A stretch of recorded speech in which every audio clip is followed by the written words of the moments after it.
आज रेलवे के प्राइवेटाइजेशन का शुभारंभ हुआ, तो मैं सोचा कि आप लोगों को बधाई दे दूं। अगर आप लोग ये सोच रहे होंगे कि ये कहाँ से आ गया, मोदी का भक्त आ गया, रेलवे को प्राइवेटाइज करवाना चाह रहा है।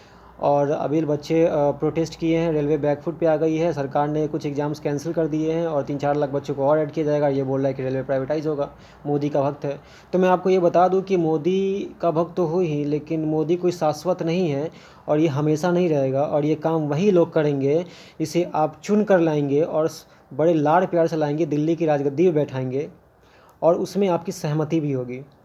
और जाहिर सी बात है, मैं कोई नूरा फतेही तो हूँ नहीं जो 2-4 ठुमके लगा दिए और आप लोगों का एकदम मज़ा आ गया, आए हाय इस कड़कती ठंड में एकदम से रस प्राप्त हो गया। मैटर सीरियस है तो उसको समझना पड़ेगा, कुछ दे देना पड़ेगा, तभी समझ में आएगा, नहीं तो अधजल गगड़ी छलकत जाए वाला वही बात है।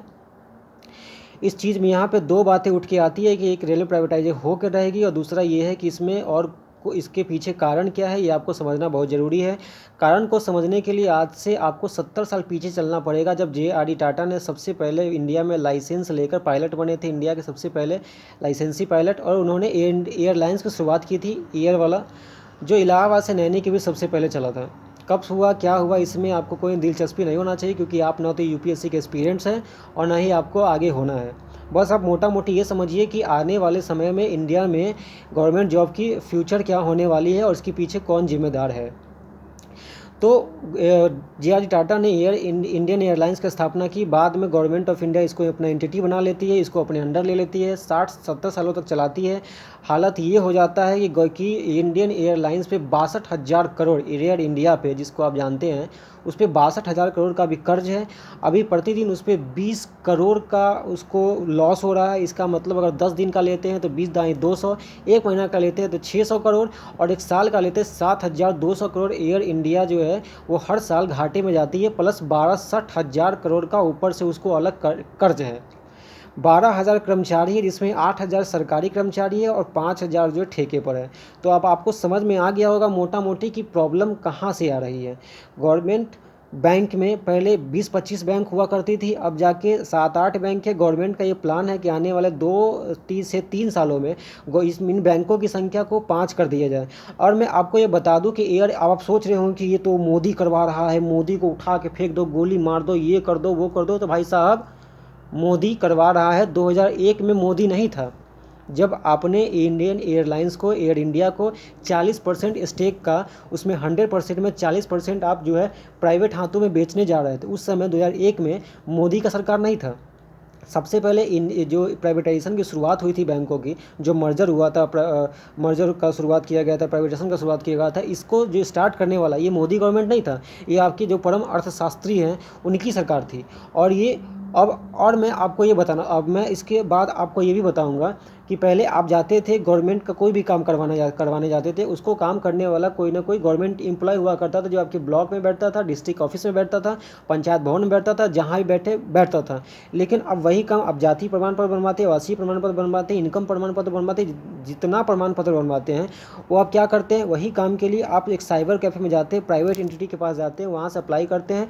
गवर्नमेंट के पास जो ऑफिसर है उसके पास एक डिजिटल साइन होता है, उसके पास वो जाता है, सत्यापन होता है और डायरेक्ट डिजिटल साइन सब पर 1 सेकंड में डिजिटल साइन जाता है। 500 हो 5 लाख हो उससे कोई मतलब नहीं है, वो सर्टिफिकेट बन गया, आप जो है उसको डाउनलोड कर लीजिए। पहले सत्यापन करने में सत्यापन करने में टाइम खर्च होता था, लोग खर्च होते थे, उसको वेरीफाई करने में लोग खर्च होते थे। आप जाते थे ब्लॉक में काम करवाते थे, वहाँ भी काम करने वाला कौन था, सरकारी कर्मचारी था ना।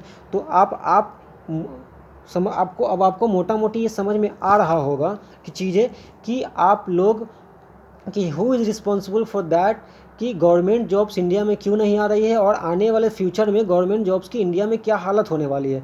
अब आप लोग क्या करिए कि अब आपको पता है, मोटा मोटी आपको ये समझ में आ गया है कि अगर आप गवर्नमेंट जॉब लेना चाहते हैं या फिर अपने बच्चों के लिए कि मैं अपने बच्चों को प्राइवेट स्कूल्स में पढ़ाऊँगा और सरकारी टीचर बनने के लिए बोलूँगा। यहाँ पे गौर करने वाली बात है, जिसको समझ में आ जाएगा नीचे कमेंट करके बताएगा कि मैं अपने बच्चों को प्राइवेट स्कूल में पढ़ाऊँगा और सरकारी टीचर की तैयारी करने के लिए बोलूँगा। मैं अपने बच्चों को हर वो चीज़ जो प्राइवेट काम करने के लिए बोलूँगा और हर चीज़ में सरकारी जगहों पर मैं भर्ती में जाने के लिए बोलूँगा। समझ में आ रहा है बात?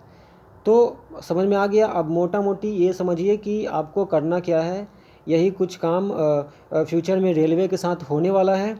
और इसमें who is responsible for that आपको समझ में आ गया होगा अच्छी तरह से। जहाँ भी मिले सरकारी नौकर जो अच्छे से काम नहीं कर रहा हो, कॉलर पकड़िए, मारिए खींच के ऐसा कि मैं टी शर्ट के जैसा उसका गाल होना चाहिए। और तभी जाकर इंडिया में गवर्नमेंट जो जॉब है वो बचेगी। अगर आपको डाटा देखना है तो जाके आईपीएस के डाटा पर चली जाइए, आईपीएस की वेबसाइट पे, उसमें आपको पता चल जाएगा कि गवर्नमेंट में पहले बैंक में कितनी सरकारी जॉब्स आती थी, अभी सिचुएशन क्या है। पहले बिहार में या फिर स्टेट्स में या फिर सेंट्रल में जो भी कर्मचारी है उसकी कितनी वैकेंसी आती थी, अब सिचुएशन क्या है। उसके बाद मैं आपको बता दूं कि भारत में ट्रांसपोर्टेशन के 3 मीडियम में एक रेलवे हो गया, एक बसेस हो गया और एक कौन सा हो गया, एक एयरलाइंस में तो आपका कहानी ख़त्म है, गोल है बच्चा एक इंडियन रेलवे। उसमें 100 ट्रेन अभी के तत्काल में प्राइवेट की एंटिटी चल रही है, प्राइवेट ट्रेन चल रही है। फ्यूचर में जिसको प्रॉफिट, जहाँ पैसा वहाँ पे समझ ही रहे हैं आप, अच्छे से मेरे से समझ रहे हैं। और बसेस की क्या हालत है अपने इंडिया में और अपने स्टेट्स में, हर स्टेट्स में, वो आप खुद समझ सकते हैं। तो मोटा मोटी अगर आप लोगों को समझ में आ गया तो आप लोग नीचे कमेंट करके बताइए। और आगे इसका सलूशन क्या होने वाला, हो सकता है कि मैंने गलत सलूशन बता दिया हो, तो इसका और भी कुछ सलूशन हो सकता है, तो वो भी आप फ्री टू है कमेंट करने के लिए। और अंत में बस दूसरे वीडियो में बात करेंगे कि इसके पीछे जो है आपकी सहमति क्यों होगी। ये एक साइकोलॉजिकल चीज़ है, तो इस पर हम लोग कभी और बात करेंगे। वीडियो कैसा लगा कमेंट में बताइए, और सिचुएशन क्या होना चाहिए, इसका सॉल्यूशन क्या होना चाहिए, आप लोगों को समझ में आया नहीं आया क्या है। ये थोड़ा सा एक बार में अनकट वीडियो है, एक कट में रिकॉर्ड किया गया, तो हो सकता है कोई चीज़ें आगे पीछे हो गई होगी, तो उसके लिए सॉरी फॉर दैट। एंड जय हिंद, जय भारत।